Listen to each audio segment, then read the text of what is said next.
Welcome back to Ask the Educator, a podcast for all professionals involved in medical device processing and sponsored by Healthmark Industries.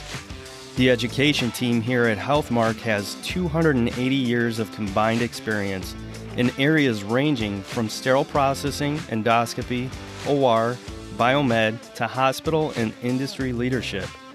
Our goal is to leverage our collective experience to answer one of your questions each episode, giving you the practical tips you need to succeed in the evolving world of device processing. My name is Kevin Anderson, clinical educator here at Healthmark, and I will be your host. Let's get started. Hello, everyone. Welcome back to the Ask the Educator podcast. This is Kevin Anderson, your host, and with me for this episode is Stephen Kovac. So, Stephen, thanks again for joining me. Hey, Kevin. I have, I love sitting and talk to you, and I really wish, we were somewhere after work and, you just discuss topics, and that's what I like about these podcasts. You get questions from people, and we try to answer them. So I think you got a good one today. I like this one. It might be short program, but tee it up for me, okay, Kevin? You got it. As a part of our Unsung Heroes series, which I think is just a fun idea that Stephen came up with, I love this next one. We're actually going to get into the topic of demagnetizers. This is something that hopefully you guys will probably know about and have in your department, but I could totally see this being one of those things that people don't think about and is kind of an afterthought. And if you have one, it could turn into a paperweight or be off in the corner of your department somewhere, not getting used, when actually this is a very interesting piece of equipment that solves a pretty serious, potentially serious problem for our instruments. So, Stephen, why don't you get us started on this unsung hero of demagnetizers? Okay, well, I'm going to start with a teaser, and I want to give my friend Nancy Chobin this because she's the one who told me about it, and I think even my friend Ray Tarasi told me this. So maybe I got to give Nancy and Ray this when I was starting out. They told me, Steve, use a paper clip. I didn't know what they meant. So, well, also, I wish we could take a poll, Kevin, to see how many of our listeners, yes or no, do they have a demagnetizer in their department? And I believe every department should have one. I mean, it shouldn't always be out in the open. It's something you could take and plug in, but demagnetizing eliminates magnetically changes in material of surgical instruments. But people must understand it doesn't really change the material's base properties or makeup. Remember, most surgical instruments, forceps, clamps, all that type of stuff, retractors, are made of a combination of metals, iron, nickel, different alloys, and they can become magnetized over time. And what's really interesting, some types of delicate instruments, such as those used in ophthalmic procedures or microsurgical procedures, tend to become magnetized more over a period of time. Why this happens, or what I've read and what I remember, is it's because the instruments of different types of metals are mixed together. And we're told to separate metals all the time. In your washer, in your sonic, you don't mix metals, you don't put them next to each other. And it's this constant touching and rubbing with these other metals that causes ion exchange. And again, it's people who have physics degrees and way smarter than I, they get magnetized.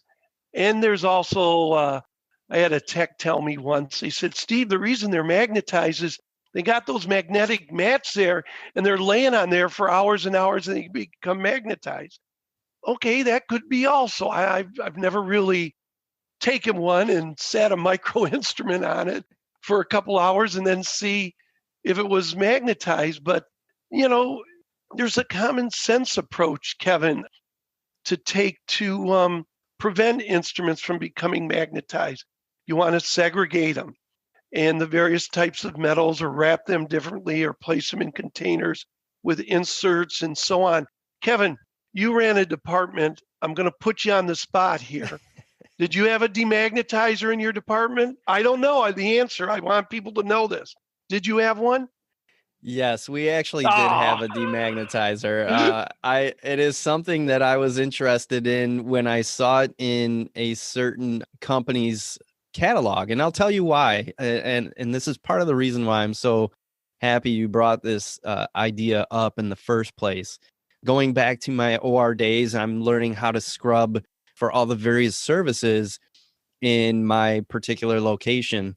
Mm-hmm. And one of the things that we had to do was learn vascular surgery. And you had talked about microsurgery. Well, vascular surgery is pretty close to microsurgery when you're using 6.0 and 7.0 size thread sutures and needles that are like BV1 and CC1 and Yeah. all that.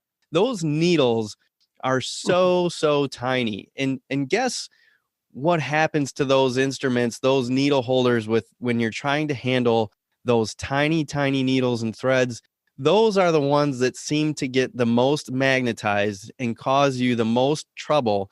And here the surgeon is trying to put together tiny blood vessels with these little sutures and needles, and they're fighting with the needle getting stuck and Mm-hmm. moved around because they're magnetized. This is a huge problem. And some of the microsurgery you're talking about, 12.0 sutures and threads, that's like the size of your hair. Okay. So Yeah. it this is a really important thing that can really, have an impact on the performance of the surgeon and how the surgery goes. So again, really important topic, and glad you brought it up. And I hope that people are thinking about this and we spark some thoughts about it, and how are we going to prevent this with these really important instruments that we're using. Yeah, that's very interesting, Kevin. And again, some of it is very simple. Different companies have different little pouches you can put the micro instruments in and keep them from whatever. But again, when an instrument becomes magnetized, as you says, it can cause surgical needles to cling or wrap around the needle holder and be very tough. Not only for if it coming back to decontam and somebody missed their needle count, but like you're saying, for the surgeon. So it is very important for OR personnel to notice it. And the magnetizing could happen between the time the tray was assembled and through sterilization and that. And this is where these people with physics, somebody was telling me, he says, you don't know when it actually, all the molecules and all that get to happen, but all of a sudden it's magnetized and there it is. And that's why the OR personnel should have a repair tag or segregate it. When I was working back in the day, people used to put suture string around the needle holders. Sometimes it was meant for repair, but the suture around it meant you needed to look at it. And or they call a note and say, we tagged ones that need to be demagnetized. And so that's real important. So what I wanted to share is what Ray and Nancy had taught me. Is they said, Steve, you keep a couple paper clips around. And if somebody says it's magnetized, you put it there. And if the paper clip goes cling to it, it's got to be demagnetized. And they said after you put it on the demagnetizer, when you bring it off, you do that too to make sure, because Kevin, I'm going to put this to our listeners if any of them know. I don't know if there's a specific amount of time that it has to sit there, and maybe different companies might have something in their IFU, but I know that's what we used to do. We would keep it on for 30 seconds or so and take it off. And if a paper clip didn't click to it, we knew it was okay.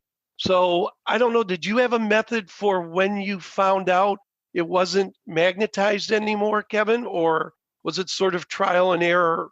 Yeah, unfortunately, I would probably describe it more as trial and error. Okay. And we probably needed a more formal process, as you say. But I like the idea that you have there with the paperclip. Although the only thing I would recommend, this is kind of just going off the top of my head and not having an IFU in front of me, is having something even lighter than a paper clip that you could use to test it, only because those tiny needles and threads are much, much smaller. And there's a chance that a paper clip might fall off the instrument more readily than something light, super light, like a Yeah. needle would. So Well, I you would know what? recommend that. Yeah, you know what? But again, this brings something we've tried to, through many of these, it's called cooperation, understanding your customer and their customer's needs.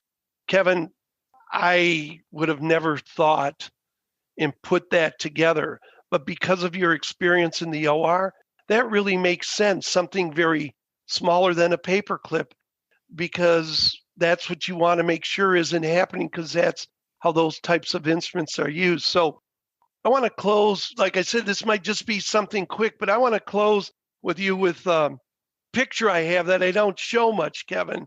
And I was at a hospital, and I actually have a picture of a hemostat, the tips of it sticking to a spray arm in a washer.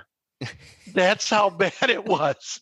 And I was there, and I'm going, wait a minute. Now, this was afterwards, so I don't know. I don't think it stayed on the whole time. But I got a picture of that window coming down, and there is this hemostat stuck to the circular spray on of a high impingement washer. That to me says, man, you got some issues over there, people. I don't know what, but you better get your repair company or something. And I'm going to show you it. I know how amazing it may sound, but Yes, I it just had to does. tell you that one, Kevin. Well, I appreciate it. I don't mean to laugh so much because it's just a funny mental picture to me to see something like that. And I've never seen that in person in my life. So, so Well, I would definitely like to see that picture, but that's exactly the kind of magnetism we want to avoid. yeah, that's right. There you go. If it sticks to the spray arm, you better put it back on the demagnetizer. There you go. That's right. That's right. Well, anyways, Kevin, thanks for us doing an unsung hero of just the importance of having something like this in the department, and you pull it out when you need it, or you put it on your. Some people might have an inspection table with their inspection scope and their insulator tester and their demagnetizer, depending if it's a small department, large, but maybe that's where you put some of these types of tools that help you make sure your items are clean and functional. Yeah, I think it's a great topic. I really appreciate you bringing it up, and I thought it was an awesome one to share with the audience. I would challenge those of you out there who may think that they don't have a problem with magnetized instruments. Just go up there and ask your OR Yeah. staff, the ones who work in vascular or microsurgery. Go up there and make it a point to ask them about it, because one of these things, the way I think of it is sometimes these problems that we have in the operating room, sometimes you become numb to it and you expect it and you start just working around it. This is not something you want them to be working around, even if it has become normal to them. So go check on them. Make sure they're not having to struggle with these magnetized needle holders and trying to struggle through their surgery with it. So definitely check out what's going on in your OR and maybe get yourself a demagnetizer and get yourself and your department competent on how to use it and get your procedure going. So thanks again, Stephen. Really appreciate it. Looking forward to the next Unsung Heroes of the SPD episode with you. Okay. We'll see you, Kevin. Bye-bye. All right, let's do a quick recap of this episode. In this third installment of our Unsung Heroes series, Steve Kovac and I discussed the Demagnetizer. It is not uncommon for surgical instruments to become magnetized over time, which can lead to potentially serious problems with microsurgical instruments and needles. So be sure to find out if magnetized instruments are causing problems in your OR, and if so, get your hands on one of these handy devices and get your staff trained on how and when to use it, and make your OR that much safer. I want to thank you all for listening. Please remember to subscribe to our podcast wherever you listen to podcasts, or you can find us on the Sterile Education app. All opinions expressed on this show are those of the presenters, Before using any medical device, it is important to review the device manufacturer's instructions for use.